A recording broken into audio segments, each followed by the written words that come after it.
Her Highness, Excellencies, Ladies and Gentlemen, 16वें BRICS summit के शानदार आयोजन के लिए मैं राष्ट्रपति पुतिन को हार्दिक बधाई देता हूं और ब्रिक्स से जुड़े नए साथियों का भी एक बार फिर से हार्दिक स्वागत करता हूं। नए स्वरूप में ब्रिक्स विश्व की 40% मानवता और लगभग 30% अर्थव्यवस्था का प्रतिनिधित्व करता है। पिछले लगभग 2 दशकों में ब्रिक्स ने अनेक उपलब्धियां हासिल की हैं। मुझे विश्वास है कि आने वाले समय में यह संगठन वैश्विक चुनौतियों का सामना करने के लिए और अधिक प्रभावी माध्यम बनकर के उभरेगा। फ्रेंड्स, मैं न्यू डेवलपमेंट बैंक के अध्यक्ष हर एक्सेलेंसी दिल्मा रूसेफ का अभिनंदन करता हूं। पिछले 10 वर्षों में यह बैंक ग्लोबल साउथ के देशों के विकास के लिए महत्वपूर्ण विकल्प के रूप में उभर रहा है।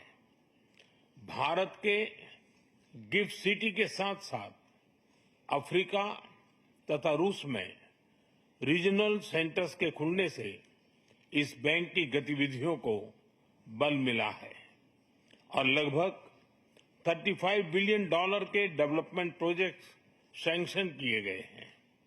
एनडीबी को डिमांड ड्रिवन सिद्धांत पर काम करते रहना चाहिए और बैंक का विस्तार करते हुए long term financial sustainability, healthy credit rating और मार्केट एक्सेस सुनिश्चित करने पर प्राथमिकता रहनी चाहिए।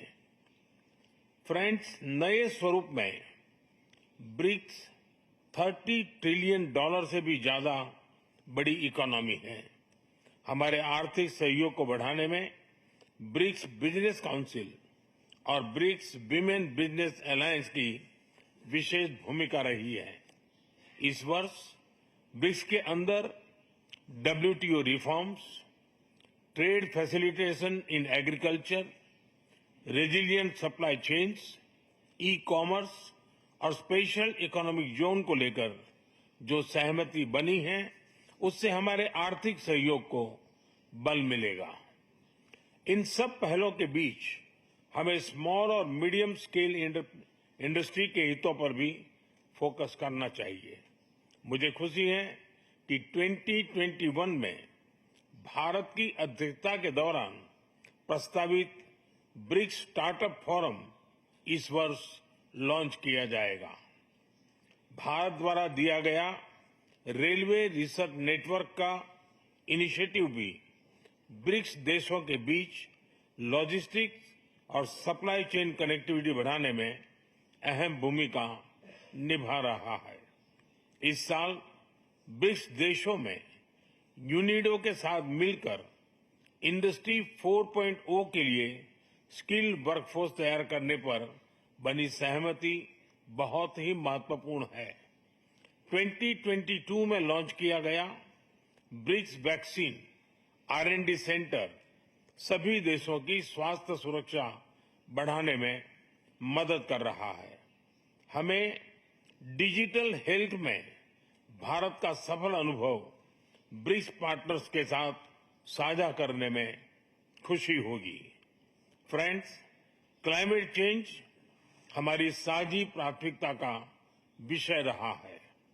रूस की अध्यक्षता में BRICS open carbon market partnership के लिए बनी सहमति का स्वागत करता है। भारत में भी green growth, climate resilient infrastructure और ग्रीन ट्रांजिशन पर विशेष रूप से बल दिया जा रहा है। International solar alliance, coalition for disaster resilient infrastructure, mission life यानी लाइफस्टाइल फॉर एनवायरमेंट, एक पेड़ मां के नाम जैसे इनिशिएटिव लिए गए हैं। पिछले वर्ष COP28 के दौरान हमने ग्रीन क्रेडिट जैसे महत्वपूर्ण पहल की शुरुआत की। मैं ब्रिक्स पार्टनर्स को इन इनिशिएटिव से जुड़ने के लिए आमंत्रित करता हूं। ब्रिक्स के सभी देशों में इंफ्रास्ट्रक्चर के निर्माण पर विशेष रूप से बल दिया जा रहा है। भारत में मल्टी मॉडल कनेक्टिविटी को तेजी से बढ़ाने के लिए हमने गति शक्ति पोर्टल बनाया है। इससे इंफ्रास्ट्रक्चर विकास के लिए इंटीग्रेटेड प्लानिंग और इम्प्लीमेंटेशन में मदद मिली है और लॉजिस्टिक कॉस्ट कम हुई है। हमारे अनुभव आप सभी के साथ साझा करने में हमें खुशी होगी। फ्रेंड्स, ब्रिक्स देशों के बीच फाइनेंशियल इंटीग्रेशन बढ़ाने के लिए प्रयासों का हम स्वागत करते हैं। लोकल करेंसीज में व्यापार और सुगम रूप से क्रॉस बॉर्डर पेमेंट से हमारा आर्थिक सहयोग सुदृढ़ होगा। भारत द्वारा बनाया गया यूनिफाइड पेमेंट्स इंटरफेस यानी यूपीआई भारत की एक बहुत बड़ी सक्सेस स्टोरी है। इसे कई देशों में अपनाया गया है। पिछले वर्ष हिज हाइनेस शेख मोहम्मद के साथ मिलकर हमने इसे यूएई में भी लॉन्च किया। अन्य ब्रिक्स देशों के साथ भी इसमें सहयोग किया जा सकता है। फ्रेंड्स, भारत ब्रिक्स के अंतर्गत सहयोग बढ़ाने के लिए पूरी तरह से प्रतिबद्ध है। हमारी विविधता और मल्टीपोलरिटी में हमारा दृढ़ विश्वास हमारी ताकत है। हमारी यही ताकत और मानवता में साझा विश्वास हमारी भावी पीढ़ी के समृद्ध और सशक्त भविष्य को सार्थक रूप देने में सहयोग होगा। आज की बहुत ही महत्वपूर्ण एवं उपयोगी चर्चाओं के लिए मैं सभी का आभार व्यक्त करता हूं। ब्रिक्स के अगले अध्यक्ष के रूप में मैं राष्ट्रपति लूला को हार्दिक शुभकामनाएं देता हूं। भारत आपकी ब्रिक्स अध्यक्षता की सफलता के लिए अपना पूरा सहयोग देगा। एक बार फिर राष्ट्रपति पुतिन और सभी लीडर्स का बहुत बहुत धन्यवाद।